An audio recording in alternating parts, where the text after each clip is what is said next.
आप देख रहे हैं उत्तराखंड लाइव न्यूज, खबरों की सच्चाई तक। नमस्कार, मैं हूं आपके साथ अंजलि। आप देख रहे हैं अपना digital channel Uttarakhand live news. आज हमारे बीच में एक ऐसी शख्सियत मौजूद हैं जो कि हमारे को कहीं ना कहीं, आप सभी दर्शकों को कहीं ना कहीं उनका जीवन भी जो है वो प्रेरणादायक है। और सुनेंगे तो आप देखेंगे कि एक महिला होने के बावजूद भी वो एक इतनी बोल्ड लेडी हैं कि सभी महिलाएं, जो महिलाएं एक अपने आप में निराश हो जाया करती हैं ये सोच के कि कहीं मैं एक महिला हूँ या गरीब परिवार से हूँ या क्या हूँ, अगर हम उनके जीवन के बारे में जानेंगे तो सभी दर्शकों को कहीं ना कहीं उनके जीवन का एक मोटिवेशनल हमको मिलेगा। तो मैं आपकी सभी दर्शकों से मुलाकात कराना चाहूँगी। नमस्कार मैम। धन्यवाद आपका। अब मैम मैं ये कहूँगी कि आप देखिए, आप हर इंटरव्यू में ऐसा हो जाया करता है कि एक जो रिपोर्टर होता है वो आपका एक जो प्लेटफॉर्म है, जो आपकी ज़िंदगी के बारे में बताते हैं, पर मैं चाहूँगी कि आप अपने मुखारबिन से खुद ही हमारे दर्शकों को बताएं अपने जीवन की जो जीवन शैली है, आप कैसे परिवार से थे और कहाँ आप आज कैसे पहुँचे हैं। देखिए, मैं तो उत्तराखंड की रहने वाली हूँ, उत्तराखंड की बेटी हूँ और बहुत गरीब परिवार से थी। हल्द्वानी की रहने वाली हूँ और हम लोग 7 बहनें, 1 भाई। और जब 94 का दौरान था, हम आंदोलन करते, उसी समय मेरे फादर की डेथ हो गई। और उसी बीच एक तरफ आंदोलन, एक तरफ परिवार की जिम्मेदारी। तो इसके रहते मैं अपना राजनीति से मेरा पूरा, मैं उस समय 93 में जिला अध्यक्ष कांग्रेस थी। और उसके बाद में भाई बहनों को पालने पोसने पढ़ाने के चक्कर में मैंने अपना बिजनेस लाइन चुना और कई कंपनी में जॉब किया। उसके बाद मैंने प्राइवेट लिमिटेड कंपनी बनाई और आज मैं गवर्नमेंट के साथ 3 मेरी लीज हैं उत्तर प्रदेश सरकार में। और बहुत संघर्ष मैंने किया 28 साल दिल्ली में। और मैंने भाई बहन की शादी की। 2012 में मेरा एक बेटा है और पैदा हुआ IVF से, सरोगेसी से। उसी दौरान अभी 2018 में उत्तराखंड के प्रकाश पंत मंत्री जी, मेरे बड़े भाई समान थे, उन्होंने कहा कि भावना, तुम दिल्ली के अंदर रह रही हो और उत्तर प्रदेश में तुम काम कर रही हो, और क्यों ना तुम उत्तराखंड में आओ, तुम उत्तराखंड के बच्चे हो और उत्तराखंड के लोगों को, युवाओं को रोजगार भी मिलेगा और आप लोग उत्तराखंड आओ। तो उनके कहने पे मैं उत्तराखंड आ गई और अपने साथ में कुछ लोगों को लेके आई। मैंने 6 करोड़ रुपये गवर्नमेंट में जमा कर रखा है। भोगपुर, लक्सर 3 करोड़ 2 करोड़ 93 लाख एक पट्टे पे है, 1 करोड़ 4 लाख एक पे है, 65 लाख एक पे है, और उसके बाद 35 लाख किसानों को दिया है। और मात्र हमारा 8 दिन पट्टा चलता है और उसके बाद हमारा पट्टा नहीं चलता। बिल्कुल मैम, आपने जिस तरीके से अभी बताया अपने जीवन के बारे में कि इस तरीके से रहा। कुछ सवालों की अगर हम बात करें तो मैम, जैसे कोविड चल रहा है, आप देख सकती हैं कि पूरी दुनिया पे कोरोना काल ने अपना दस्तक दिया है और सभी लोग कहीं ना कहीं परेशान हैं। और मैम मैं आपसे एक चीज़ जानना चाहूँगी कि क्या हमारी सरकार इस चीज़ में पूरी तरीके से अपनी सहमति दे रही है या कार्य कर रही है? आपका क्या विचार है? देखिए, कोरोना काल तो पूरे देश में चल रहा है और जैसे दिल्ली की हालत है उससे कोई कम हालत हमारे उत्तराखंड की नहीं है। आज मैं सुबह देख रही थी सुशीला तिवारी हॉस्पिटल का एक वीडियो, उसमें ये बता रहा है कि भगवान भरोसे पेशेंट हैं, 600 पेशेंट हैं अंदर, और नर्स देख रहे हैं और या सफाई कर्मचारी, डॉक्टर एक राउंड आते हैं फॉर्मेलिटी के लिए। और आज पता नहीं डॉक्टर को क्या हो गया, पहले लोग डॉक्टर को देवता समझते थे और इस वक्त डॉक्टर खुद ही डर गए इतना इस कोरोना से। और जब डॉक्टर ही नहीं देख पाएंगे और डॉक्टर ज़्यादा होंगे ही नहीं, 1 आध डॉक्टर हैं। अब बताइए, अगर एक हॉस्पिटल में भगवान भरोसे, तो इससे अच्छा तो घर पे ही भगवान भरोसे रहे आदमी। तो बड़े दुख की बात है। और दूसरी चीज़, सरकार की बात जहाँ तक रही, देखिए मैं तीरथ सिंह रावत जी के बारे में कहूँगी। ये वजह तो अभी आए हुए इनको 1-2 महीने हुए हैं, अब ये कर क्या सकते हैं। मगर इसमें क्या है कि जो हमारी हेल्थ व्यवस्था जो हमारी जो खराब हुई है, ये कांग्रेस के टाइम पे भी हुई है और बीजेपी के टाइम पे। 10 सालों से कांग्रेस रही, 10 साल बीजेपी रही। इन्होंने कोई पहाड़ों में हॉस्पिटल नहीं बनाए और कोई भर्तियाँ नहीं की।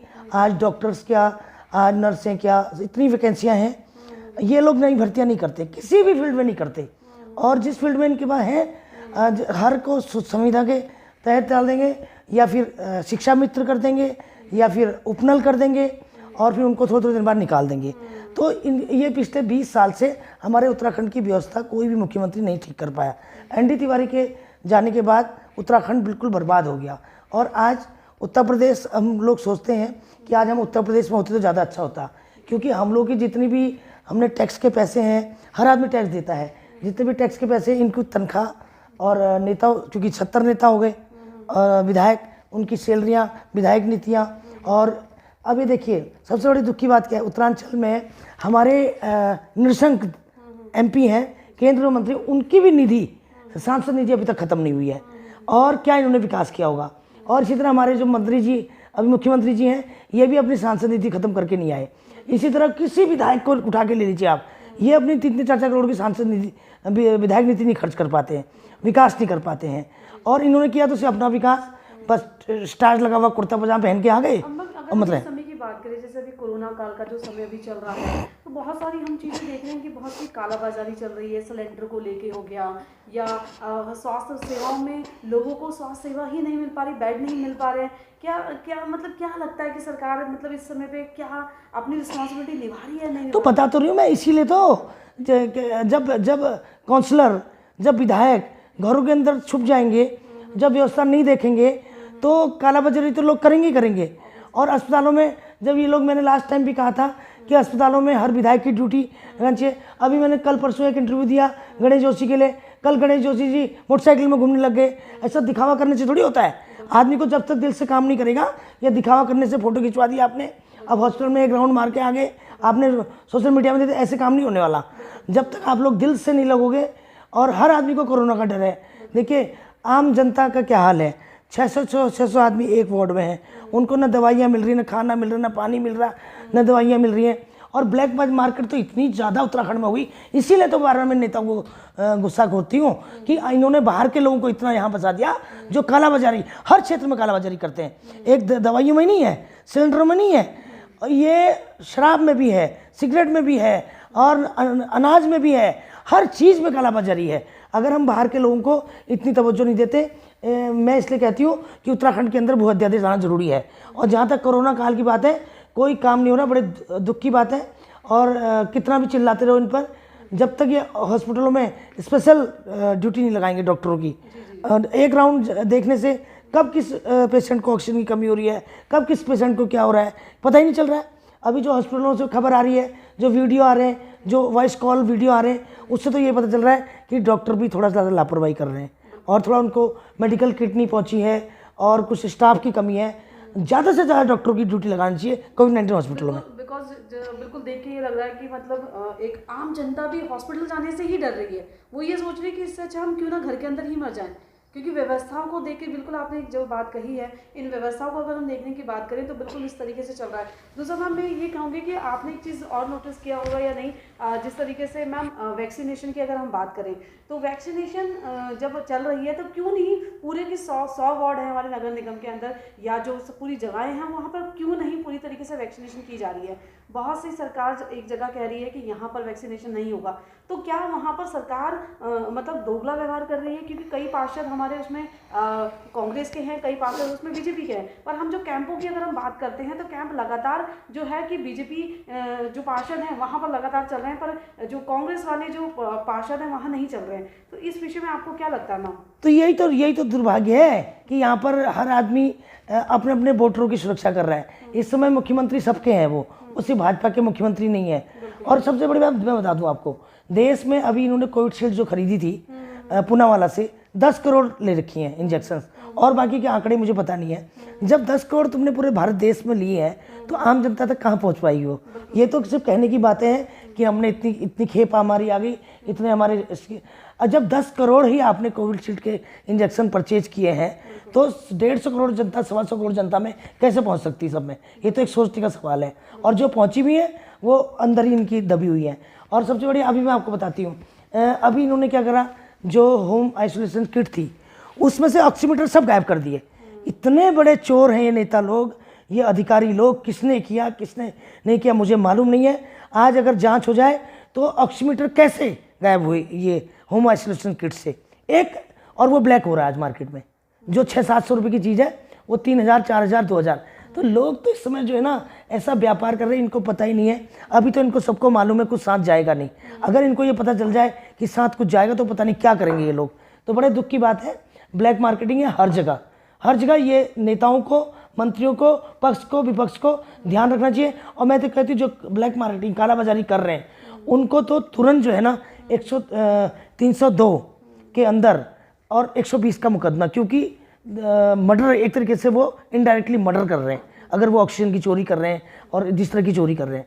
तो मेरा कहना आप लोगों के माध्यम से यही है, जनता को कितना भी हम चिल्लाते रहें, ये हमारी व्यवस्था पिछले 20 साल से ख़राब है। आज गांव-गांव से फ़ोन आते हैं, गांव-गांव में देख लीजिए पेशेंटों के, वहाँ हॉस्पिटल नॉर्मल इलाज के डॉक्टर नहीं है, तो अगर किसी को कोरोना गांव-गांव तक फैल गया है कैसे इलाज हो सकता है? और लोग तो डरेंगे ही डरेंगे हॉस्पिटल में जाने में। हॉस्पिटल में जाने से इसलिए डरते हैं कि उनको पता है कि वहाँ ना तो ऑक्सीजन मिलनी है, ना पानी मिलना है, ना खाना मिलना है, या ना गर्म भाप मिलनी है, तो कम से कम वो घर में। और आपने ये देखा भी होगा, जो लोग ज़्यादातर घर में हैं वो ठीक हो रहे हैं, और जो अस्पताल में जा रहे हैं वो ज़्यादा मर रहे हैं, सिर्फ व्यवस्थाएँ ख़राब होने की वजह से। मैम ने जिस तरीके से बताया, मैम ये तो हमारी रही अभी जो राजनीति की जो बातें रही, एक मेरे जहन में एक सवाल आ रहा है, और एक मतलब एक क्वेश्चन ऐसा उठा है कि मैं आपसे क्यों ना इस क्वेश्चन का जवाब पूछूं। मैम एक चीज़ देखी होगी आपने, जो हमारे जो लोग होते हैं, जो बड़े बुजुर्ग होते हैं, एक अंत समय में एक उनकी इच्छा होती है कि आप मुझे मेरा अंतिम संस्कार जो है वो आप मेरा लखीबाग कीजिएगा। बिल्कुल एक राजनीति से बिल्कुल हटकर सवाल है मैम मेरा ये, और लखीबाग कीजिएगा या चंद्रमणि कीजिएगा। अंत समय में इस समय पे कोरोना के वजह से ऐसा समय आ गया मैम कि वो लोग एक अंतिम इच्छा भी पूरी नहीं कर पा रहे हैं। तो क्या कितना मतलब दुख होता है इस चीज़ को देख के कि एक मरते हुए व्यक्ति की भी एक इच्छा पूरी नहीं हो पा रही है।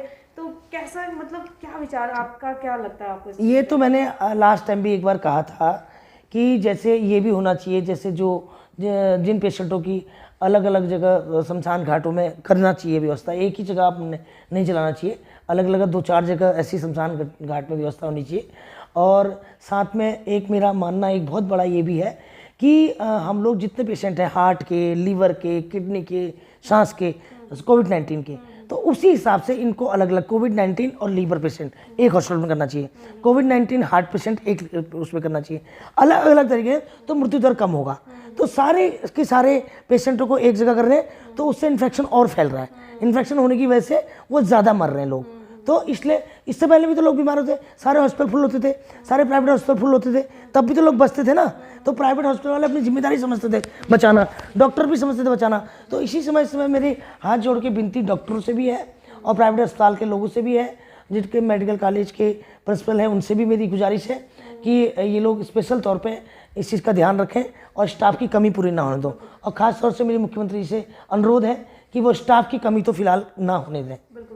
मैम एक आखिरी सवाल है मेरा आपसे, मैं एक विचार आपके सामने रखना चाहूँगी कि जिस तरीके से हमारे नगर निगम के 100 पार्षद हैं, तो मैम बहुत सारी जगह ऐसी हो रही है कि जो पार्षद लोग, अब जो पार्षद हैं वो दूसरे वार्ड में भी हेल्प कर रहे हैं, जाके सैनिटाइजिंग करा रहे हैं, सब कुछ करा रहे हैं। तो कई जगह पर ऐसी सिचुएशन आ रही है कि जो क्षेत्र पार्षद है वो भी वहाँ पर फ़ोन नहीं उठा रहे हैं। अगर सपोज मान लीजिए उनके एरिया में कोरोना पॉजिटिव लोग आ गए हैं, तो एटलीस्ट एक पार्षद की जिम्मेदारी बनती है कि वो अपनी जिम्मेदारी तो एटलीस्ट निभाए।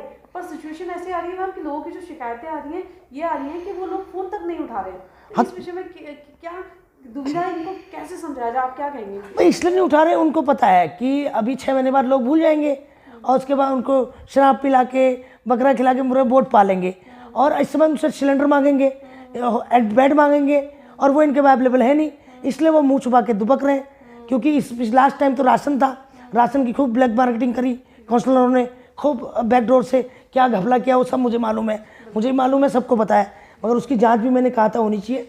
मगर इस वक्त मुझे बताया कि काउंसलर जो है वो खुद ही पेशेंटों को न बेड अवेलेबल करा पा रहे हैं, न ऑक्सीजन दे पा रहे हैं, क्योंकि व्यवस्था ख़राब होने के कारण।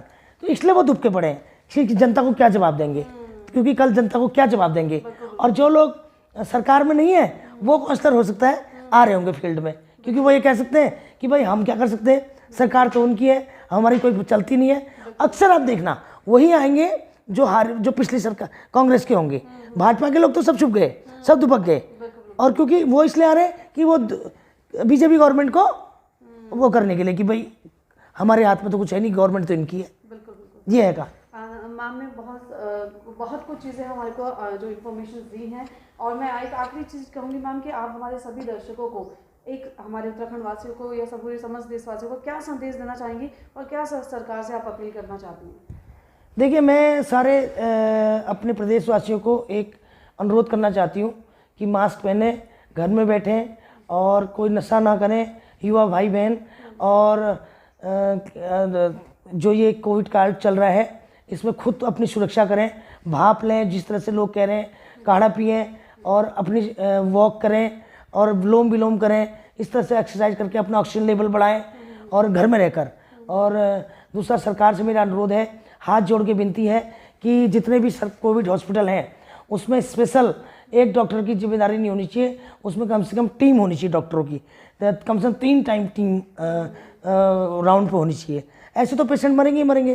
तो ये तो बड़े दुख की बात है कि पेशेंटों की 3 टाइम ड्यूटी लगनी चाहिए और अलग अलग डॉक्टरों की लगनी चाहिए। ये मेरी गुजारिश सरकार से है और सारे नेताओं से है, मंत्रियों से है, और पक्ष विपक्ष को भी इसको ध्यान रखना चाहिए। और ख़ास तौर से हरदा कहाँ चले गए आजकल, हरदा का तो पता ही नहीं चल रहा है। और हरदा से भी मेरी रिक्वेस्ट है, और आपके कांग्रेस के जितने नेता हैं, धस्माना जी वगैरह, अब क्यों नहीं ये लोग आंदोलन कर रहे हैं, अब क्यों नहीं ये लोग इनके खिलाफ आ रहे हैं। अभी तो छोटे छोटे मुद्दों पे ये लोग मुंह में पट्टी बांधने लगते हैं, उपवास करने लगते हैं। अभी क्यों नहीं अस्पतालों के बाहर जाके उपवास करते, अभी क्यों नहीं मुंह में पट्टियाँ बांधते, अभी क्यों नहीं काला झंडे दिखाते। और मैं कहना चाहती हूँ, साथ में दोनों पक्ष और विपक्ष सारे लोगों को मिलकर मुख्यमंत्री का साथ देना चाहिए। वो मुख्यमंत्री अकेले क्या कर सकते हैं, क्योंकि व्यवस्थाएं तो इन सारे मुख्यमंत्रियों ने खराब कर रखी है। गांव-गांव तक हॉस्पिटल नहीं है, और जो हॉस्पिटल में उसमें स्टाफ नहीं है। तो यही कारण है आज हमारे उत्तराखंड का मृत्यु दर बढ़ने का। और दूसरा कारण ये कि हमारे उत्तराखंड में जो इतना भीड़ हो गया है, आज हल्द्वानी शहर में देखिए कितना रश है, आप हरिद्वार में देखिए कितना रश है, देहरादून में देखिए कितना रश है। वही कारण है आज सबसे ज़्यादा कोविड-19 के पेशेंट हमारे उत्तराखंड में। बहुत बहुत धन्यवाद आपका। ठीक है, आज हम आए थे, आज हमारी मुलाकात हुई है एक ऐसे शख्स से जो कि आपने सुना उनको और खुद ब खुद लाइव उनका देखा, और किस तरीके से उन्होंने सरकार से अपील की है कि सरकार को कैसे करना चाहिए। और उन्होंने एक बात की, जो जनता है या सरकार है वो आपस में मतभेद ना करके इस समय पे कोरोना काल में एकता बनकर समाज सेवा के कार्य करें। और आज इतना ही काफ़ी। नए चेहरे के साथ फिर आपसे दोबारा मुलाकात होगी, तब तक के लिए नमस्कार।